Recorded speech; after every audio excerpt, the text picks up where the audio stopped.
Reserve bank of India ने 4 मई को एक बड़ा ऐलान किया। रेपो रेट को 0.4% बढ़ा दिया गया।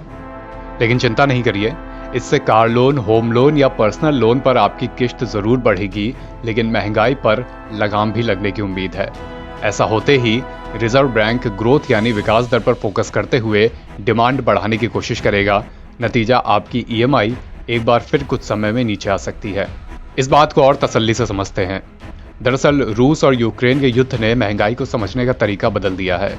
आमतौर पर इकोनॉमी में लिक्विडिटी यानी नकदी बढ़ने से महंगाई बढ़ती है, लेकिन ऐसा है नहीं। ये महंगाई सप्लाई साइड यानी आपूर्ति नहीं होने के कारण बढ़ी है। खाद के दाम बढ़ गए हैं, इसका असर अब फसलों की कीमतों पर पड़ने लगा है। कच्चा तेल ऊपर चला गया है। तो ऐसा नहीं है कि हम लोग जेब में ज़्यादा पैसा होने के कारण शॉपिंग पर निकल पड़े हैं, इसलिए दुकानदारों ने दाम बढ़ा दिए। दरअसल चीन में कोरोना की ताज़ा लहर और जंग के कारण दुकानों में माल की आवक कम हो गई है, जिससे दाम बढ़ गए हैं। जैसे चिप की सप्लाई कम होने से कार की कीमतें बढ़ गईं। इसी तरह बाकी सामानों की भी कीमत बढ़ी है और इससे लोगों की आमदनी बढ़ने का फैक्टर काम नहीं आता। पर ऐसी स्थिति में रिजर्व बैंक के पास क्या विकल्प हो सकता है?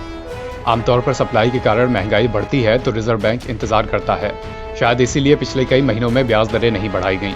लेकिन अब पानी हद से ऊपर जा रहा था और महंगाई पर लगाम लगाने के लिए आरबीआई के पास एक ही विकल्प बचा था कि वो रेपो रेट बढ़ा दे। इसे कुछ पॉइंट्स में समझते हैं।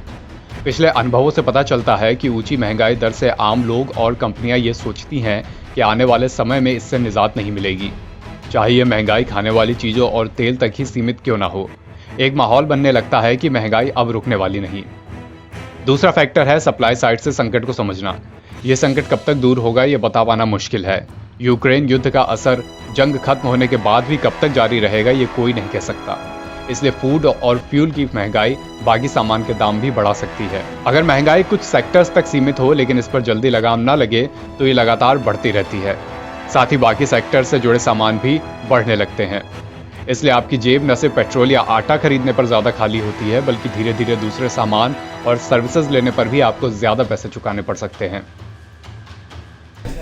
यहाँ आपको समझना होगा कि ब्याज दरों में बढ़ोतरी महंगाई से कैसे संबंधित है। दरअसल हमारे पास जब ज़्यादा पैसे हो जाते हैं तो हम किसी भी कीमत पर कोई भी वस्तु खरीदने के लिए तैयार होते हैं।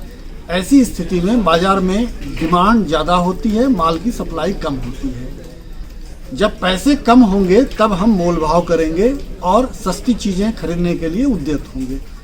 तो पैसे ज़्यादा होंगे मतलब महंगाई बढ़ेगी। इसलिए सरकार ने या रिजर्व बैंक ने ब्याज की दरों में बढ़ोतरी की है, ताकि लोग बैंकों में ज़्यादा ब्याज दर के लालच में पैसे रखें। जेब में कम पैसे रहेंगे तो कम खर्च होगा तो डिमांड उस हिसाब से अनाप शनाप नहीं बढ़ेगी और महंगाई अपने आप काबू में आ जाएगी।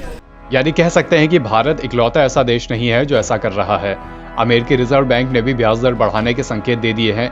इसी साल फेडरल रिजर्व ब्याज दरों में 2% तक की बढ़ोतरी कर सकता है। इस लिहाज से भारतीय रिजर्व बैंक ने बेहद मामूली बढ़ोतरी की है। यह भी तय है कि अगर महंगाई पर कंट्रोल होता है तो रिजर्व बैंक दोबारा ब्याज दरों में छूट दे सकता है। एनबीटी ऑनलाइन की रिपोर्ट।